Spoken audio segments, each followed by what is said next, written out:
Hello, myself Janmejay Mahato, working in Department of Physics, Jamshedpur Workers College, Jamshedpur.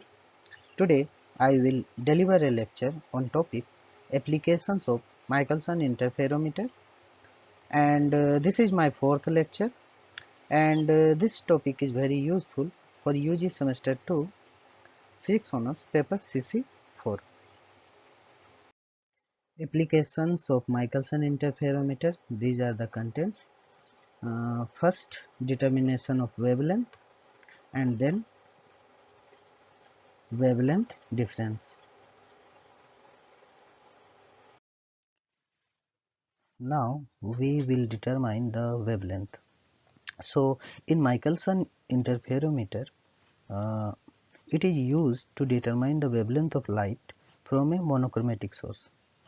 So the monochromatic source is kept at S. So here we can see in this point it is source is here, and if the mirror M1 and M2 are exactly perpendicular, uh, here one mirror is kept here in M1 and here in M2.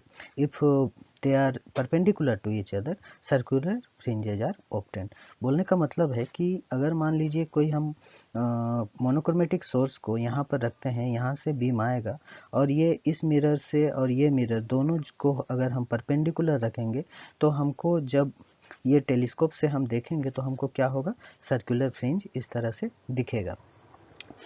अगर if the mirror M1 is move forward और backward, अगर मान लीजिए mirror M1 को हम forward या backward हम उसको मूव कराते हैं तो सर्कुलर फ्रिंजेज आर अपीयर और डिसअपीयर एट द सेंटर. बोलने का मतलब यहाँ जो ये सेंटर है, यहाँ पर जो सर्कुलर फ्रिंजेज है ये एक बार हमको दिखेगा, एक बार ये नहीं दिखेगा.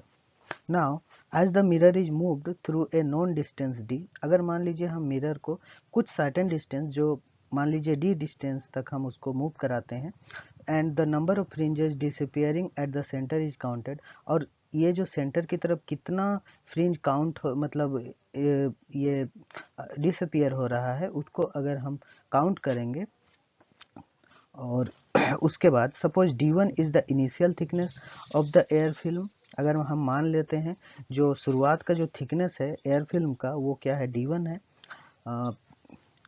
Mirror M1, between the mirror M1 and the image M2, mirror M1 और इमेज M2 के बीच में, तो हम क्या कर सकते हैं, जो ब्राइट उस पर जो ब्राइट फ्रिंज होगा, है ना, M1 ऑर्डर का, है ना, और D2 जो है ये फाइनल थिकनेस है, ये एयर फिल्म का corresponding to bright fringe of the order Mn in the same position, उसी पोजीशन में ही. तो हम लोग क्या लिख सकते हैं, ये 2d1 is equal to m1 lambda और 2d is equal to mn lambda. दोनों इक्वेशन को जब हम कंपेयर करेंगे, यहाँ पर सब्सट्रैक्टिंग इक्वेशन 1 फ्रॉम इक्वेशन 2, ये इक्वेशन 1 को हम इक्वेशन 2 से जब सब्ट्रैक्ट करेंगे तो हम लोग को क्या मिलेगा, 2d2 minus d1 is equal to mn minus m1.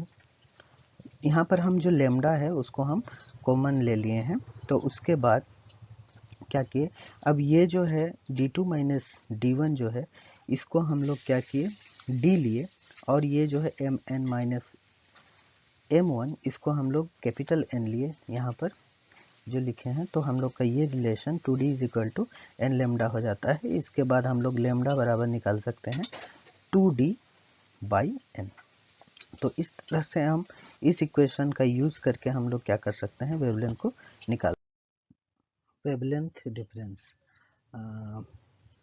If a source of light consist of two wavelengths lambda 1 and lambda 2, अगर मान लीजिए कोई सोर्स है, वहाँ से दो बीम आ रहा है और जिसमें क्या है कि उसका अलग अलग वेवलेंथ है, एक का लैम्डा 1 है, एक का लैम्डा 2 है, जिसमें कि बहुत कम अंतर है, तब हमको then two sets of fringes corresponding to the two wavelengths are produced in the Michelson interferometer.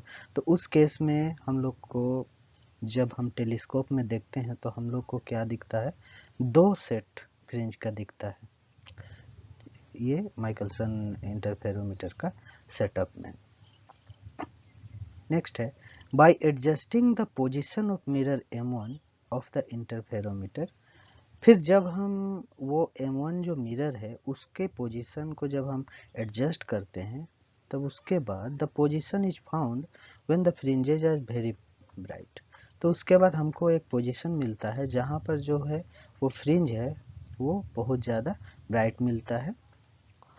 Next है in this position bright fringe due to lambda 1 coincide with the bright fringe due to lambda 2। और इस position में क्या होता है कि जो lambda 1 के चलते जो ब्राइट फ्रिंज होता है वो कोइंसाइड होता है, मिल जाता है वो किससे, लैम्डा 2 वेवलेंथ वाला जो ब्राइट फ्रिंज बनता है उससे। नेक्स्ट है व्हेन द मिरर M1, अब हम मिरर M1 को जब मूव कराएंगे तो उस समय the two set of fringes get out of step because their wavelength are different. फिर अगर मान लीजिए जब हम उसी तरह से उसको नेक्स्ट हम M1 मिरर को मूव कराएंगे तो उस समय क्या होता है, जो दोनों सेट ऑफ फ्रिंज जो यहाँ पर कोइंसाइड कर रहा था, मतलब एक ही जगह मिल रहा था, वो क्या होता है अब दोनों अलग अलग हो जाता है क्योंकि उनका जो वेवलेंथ है वो डिफरेंट होता है। नेक्स्ट है when the mirror M1 is moved through a certain distance. अब मान लीजिए हम फिर से उसको मिरर को हम मूव करा के देखते हैं कुछ सर्टेन डिस्टेंस में, तब हम क्या देखते हैं, the bright fringe due to one set will coincide with the dark fringe. तब हम देखते हैं जो ब्राइट फ्रिंज होता है वो एक सेट का वो क्या होता है, मिल जाता है किसके साथ, डार्क फ्रिंज के साथ, due to the other set of, है ना, और जो दूसरा सेट है उसके साथ। तब इस केस में हमको क्या होता है, no fringe will be seen in this case, और हमको क्या होता है कोई भी फ्रिंज नहीं दिखता है, क्योंकि जब ब्राइट फ्रिंज और डार्क फ्रिंज दोनों मिल जाएगा तो हमको वहाँ से क्या होगा, कोई भी फ्रिंज नहीं दिखेगा। फिर नेक्स्ट है again by moving the mirror M1, फिर से हम उसी तरह से मूव कराएंगे मिरर को, तो a position is reached when the bright fringe of one set falls on the bright fringe of the other set and the fringes again distant। और उसी तरीके से जब हम उसको फिर से वैसे ही उसको मूव कराते हैं तो देखते हैं अब क्या होता है, ब्राइट फ्रिंज के साथ का एक सेट के साथ दूसरा ब्राइट फ्रिंज भी वहां पर मिल जाता है। तो उस केस में हमको क्या मिलता है, जो फ्रिंज है वो अलग अलग होता है, डिस्टिंक्ट होता है। This is possible when the mth order of longer wavelength coincide with m plus 1th order of the shorter wavelength। और ये कब पॉसिबल होगा, जब mth order जो longer wavelength है ये coincide करेगा m plus 1th order shorter wavelength के साथ। ठीक है, तो इसी तरीके से ये हम देख लिए कि वेवलेंथ हम लोग को कैसे कैसे मिलेगा, उसका डिफरेंस क्या होगा। अब हम उसमें क्या करेंगे, उसको हम आगे कैलकुलेट करेंगे। तो मान लेते हैं let M1 and M2 be the changes in the order at the centre of the field. अगर मान लेते हैं M1 और M2 जो है ये चेंज हो रहा है उसके ऑर्डर में, कहाँ पर, उसके सेंटर ऑफ फील्ड पे। कब, when the mirror M1 is displaced through a distance d, जब हम लोग मिरर को d डिस्टेंस तक में डिस्प्लेस कराते हैं उस कंडीशन में, और वो जो है between the two consecutive position of maximum distances of the fringes. तो मैक्सिमम जो फ्रिंज का डिस्टेंस है उसके बीच में, है ना, हम लोग डिस्प्लेस कराते हैं, और वो कितना डिस्प्लेस कराते हैं, डी डिस्प्लेस।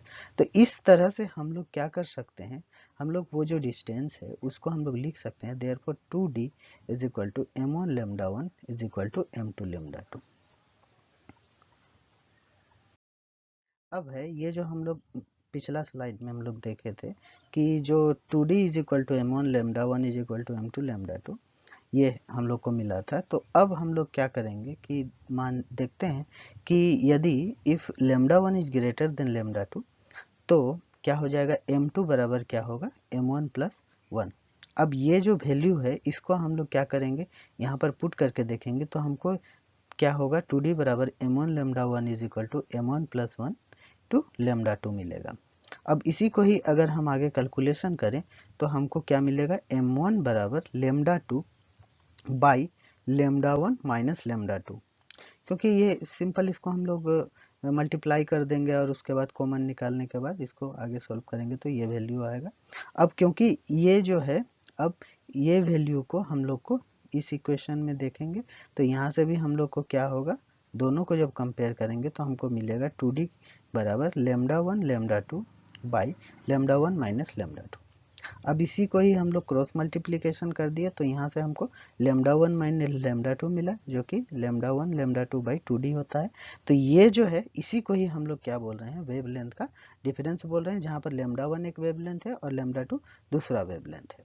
तो अगर मान लीजिए ये जो हम दोनों का डिफरेंस है, if lambda be the mean wavelength of two wavelengths, अगर मान लीजिए दोनों का हम लोग मीन मान लेते हैं लैम्डा को, तो जो स्मॉल डिफरेंस होगा उसको हम लोग क्या करते हैं, डेल लैम्डा मानते हैं। तो हम लिख सकते हैं therefore the small distance del lambda can be written as del lambda is equal to λ1 minus λ2 बराबर लैम्डा स्क्वायर बाई 2d।